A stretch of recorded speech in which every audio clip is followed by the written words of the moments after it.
네, 미국 증시의 흐름 속에서 국내 시장의 투자 전략을 알아보는 시간입니다. 연결고리 오늘도 교보증권 영업부의 윤여민 팀장 나오셨습니다. 팀장님 어서 오십시오. 네, 안녕하십니까. 네, 자 오늘 팀장님과 알아볼 두 가지 주제 알아보겠습니다. 첫 번째 주제부터 보죠. 공개해 주시죠. 네, 아마존 관련된 얘기가 되겠네요. 2조 펀드 운용과 그리고 이 전기차 충전 기술 스타트업의 투자를 지속한다라는 그런 내용이 될 텐데요. 좀 더 자세히 보겠습니다. 어떤 내용인가요?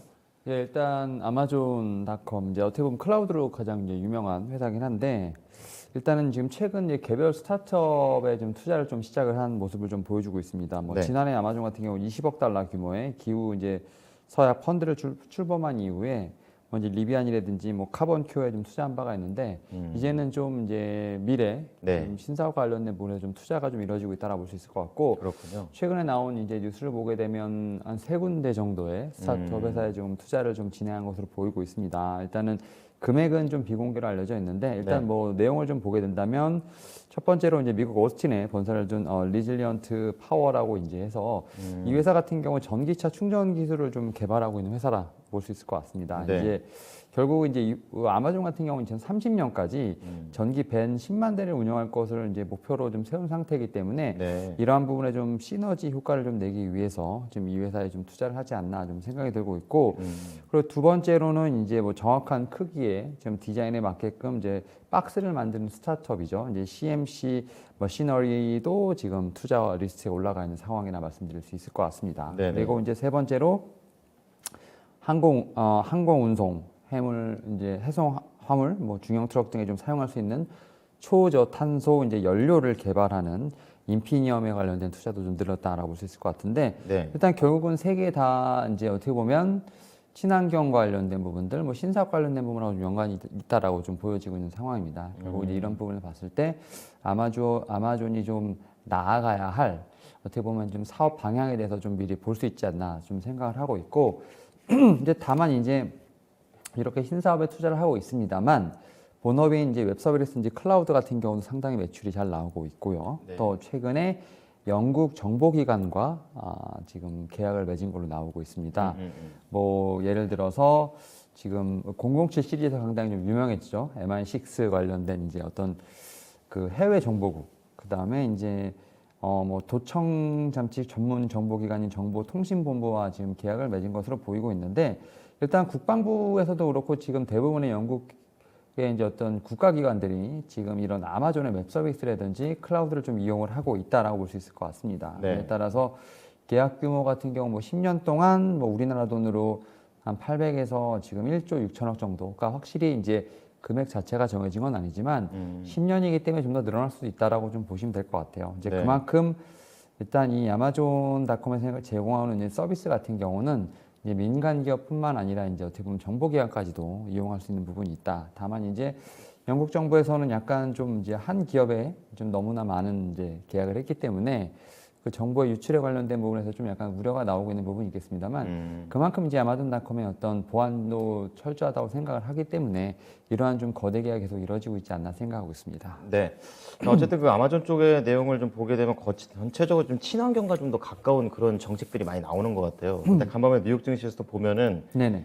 이런 사회 보장과 관련된 그러니까 예산안 통과가 좀 곧 될 것 같은데 그 안에 또 많이 포함되어 있는 게 친환경 쪽에 대한 그런 세제 혜택이라든지 네네. 이런 것도 포함되어 있더라고요. 이것도 같이 연결해서 좋은 걸로 봐야겠죠? 예, 일단 그래서 저는 지금 아마존이 원래 처음에 이제 말씀드렸던 것처럼 클라우드 얘기를 좀 말씀을 드렸지만 네. 저는 이제 스타트업 관련된 부분, 이제 친환경 쪽으로 좀 연결해 봐야 되지 않을까 생각을 하고 있고 또 이제 전기차 관련된 뭐 충전 쪽으로도 좀 어느 정도 사업을 하고 있다는 생각에서 봤을 때 네네. 전기차 충전 쪽으로 좀 대표적인 종목이죠. 지금 포스코 ICT랑 원익 P&E를 좀 봐야 되지 않을까 좀 생각이 들고 있는데요. 네네. 자세하게 좀 해주세요. 지금 포스코 ICT 같은 경우 국내 1호 지금 전기차 충전 사업자로 좀 선정이 됐고요. 그다음에 현대차라든지 BMW 완성차 그 업체들의 국내 충전소 협력사로 좀 선정이 돼 있는 바라고 좀 말씀드릴 수 있을 것 같습니다. 사실 네네. 근데 종목 자체가 좀 워낙 좀 무거운 종목이기 때문에 최근에는 좀 이제 2차 전지에 좀 조정이 돼서 같이 좀 조정을 받긴 했습니다만 미래 산업으로 좀 봤을 때는 충분히 좀 제가 볼 때는 손색이 없는 종목이다 그렇군요. 말씀드릴 수 있을 것 같고 네네. 다만 이제 종목이 좀 무겁다 보니까 좀 두 번째로 지금 약간 좀 가볍게 움직일 수 있는 종목이 이제 원익 P&E가 아닌가 좀 생각이 들고 있는데 네. 이 회사 같은 경우는 이제 그 배터리 충전소 이제 소재 사업 쪽과 마찬가지로 지금 상당히 우리나라에서 커져가고 있는 이제 뭐 급속 충전기 관련된 부분하고 좀 연관이 돼 있는데 올해 이제 3,000대 이상의 급속 충전기 신규 설치가 좀 예상돼 있는 부분이 있고요. 또 이제 우리나라에서도 좀 상당히 그 인프라 충전 인프라 관련돼서도 상당히 좀 많이 드라이브를 걸고 있는 부분이 있기 때문에 네. 사실 이제 두 종목 상당히 수혜가 예상된다 말씀드릴 수 있을 것 같고 뭐 앞서 말씀드렸던 것처럼 이 종목 같은 경우도 이제 2차 전지의 어떤 트렌드에 따라서 약간 좀 조정이 나오고 있는 부분이 있습니다만 저는 원익 P&E 같은 경우는 좀 더 장기적으로 보유하신다면 정고점을 다시 넘어갈 수 있는 어떤 흐름이 나오지 않을까 생각하고 있습니다. 네, 조정의 기회다 이런 얘기가 되겠네요.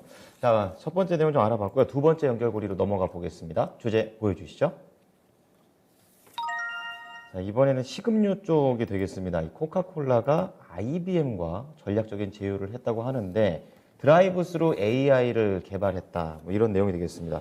드라이브스루는 요즘 같은 시대는 자주 더 가는 것 같아요. 네, 어떻습니까? 일단 이제 비대면이 예. 좀 어떻게 보면 그 모든 분야에서 지금 계속 이제 활성화되고 있는 부분들. 근데 이제 위드 코로나로 이제 간다 하더라도 네. 일단은 오프라인과 온라인이 적절하게 좀 밸런스가 좀 맞아가지 않을까 좀 생각을 하고 있어요. 아, 그렇게 보세요. 네. 예, 예. 그럼에도 불구하고 일단은 맥도날드 같은 경우는 이제 드라이브스루의 어떤 활성화를 위해서 좀 이제 AI 쪽을 좀 많이 개발하려고 하는 것 같고, 근데 거기에 따라서 이제 IBM하고 좀 전략적 제휴를 맺은 것 같아요. 그래서 IBM 같은 경우는 이 계약의 일환으로 이제 맥테크 랩스를 좀 인수를 하면서 네. 결국 이제 좀 AI 기반으로 이제 고객 관리 솔루션을 좀 구축을 하고 이제 이제 주문할 때 음성 인식 그렇죠. 관련된 예, 예. 부분도 좀 특화된 어떤 그런 좀 기술을 계속 개발하지 않을까 좀 생각을 하고 있습니다. 그러니까 결국은 뭐 미국도 이제 결국 땅이 넓고 네. 이제 약간 우리나라보다는 좀 어떻게 보면 5G라든지 이런 통신 장비가 많이 깔리지는 못했습니다만 네. 오히려 이런 부분을 통해서 이제 대부분 이제 전자 쪽으로 넘어가는 좀 그런 트렌드가 나오지 않을까 좀 생각을 하고 있고 사실 이거와 좀 이제 별개로 이제 코카콜라 같은 경우는 사실은 이제 소비재 대표적인 회사지 않습니까? 그렇죠. 근데 최근에 보게 되면 이제 인플레이션 관련된 부분 때문에 지금 코카콜라뿐만 아니라 지금 모든 가격들이 지금 다 상승을 하고 있지 않습니까? 아, 그렇죠. 인플레이션 때문에. 네, 그래서 가격 전가가 나오고 네, 있죠. 사실 이제 또 이런 얘기 있어요. 세계 각국의 좀 구매력을 평가하는 빅맥 지수. 맥도날드요? 빅맥 지수가 네, 네. 지금 이 햄버거 빅맥마저도 지금 올라가고 있다 가격이. 그래서 뭐 공급망의 어떤 병목 현상이라든지 뭐 인건비 상승, 뭐 인플레이션 등으로 인해서 그래서 제 생각에는 이제 올해 미국에서 이제 4분기에 네. 지금 봤을 때 지금 이제 메뉴라든지 이런 탄산료를 다 포함한 가격이 6% 이상 상승하지 않을까. 지금 6% 나요? 네, 6%. 근데 거기에 지금 인건비가 일단 10%가 이미 상승이 됐기 때문에 그런 부분에서 가격 전가가 좀 이루어지지 않을까 좀 생각을 하고 있고 네. 이런 부분에서 봤을 때 우리나라도 조만간 햄버거 가격이 오르지 않을까 생각을 하면서 이런 부분을 좀 자연스럽게 받아들여야 되는 상황이 아닌가 생각하고 있습니다. 네. 참 안타까운 소식인 것 같습니다. 어쨌든 네. 이 드라이브스루 어떤 식음료 회사하고 이런 IT 회사가 한번 손을 잡게 되는 그런 쪽인 측면에서 국내 증시에 대한 종목들 어느 쪽으로 연결해 볼까요? 예, 일단 뭐 앞서 지금 종목도 말씀드렸지만 약간 이제 좀 신기술, 그다음에 어떻게 보면 이제 섹터를 넘나드는 뭐 그런 이제 조합이 이루어지고 있는데 네네. 최근에 AI로 좀 가장 급부상했던 종목은 알체라, 아, 그렇죠. 메타버스와 좀 연결되어 있는 알체라 같은데 뭐 이제 인공지능 관련된 종목이라 말씀드릴 수 있을 것 같고 AI 네. 솔루션 연구라든지 개발이 지금 주로 이루어지고 있고 특히 이제 그 알체라 갖고 있는 스노우 그렇죠? 여기 지금 네이버가 100% 지금 갖고 있고 그렇군요. 그러니까 네이버까지도 같이 연결될 수 있는 뭐 그런 회사라 볼 수 있을 것 같고 또 이제 최근에 또 어제부터 이제 반도체 관련된 쪽으로도 약간 좀 매수세가 좀 들어오고 있는 부분이 있는데 네. 이제 네페스가 좀 AI 쪽으로도 연관이 있는 회사라 말씀드릴 수 있을 것 같습니다. 그래요? 특히 이제 뭐 좀 시스템이라든지 비전 시스템을 통해서 좀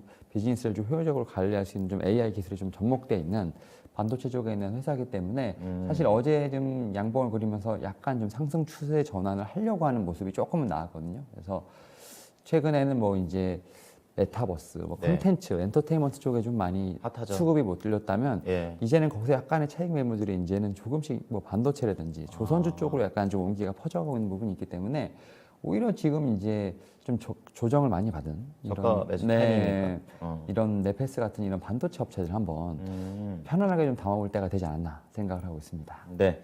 자, 알체라와 네페스까지 오늘 내용도 잘 참고해 보겠습니다. 오늘 말씀 감사합니다. 네, 감사합니다.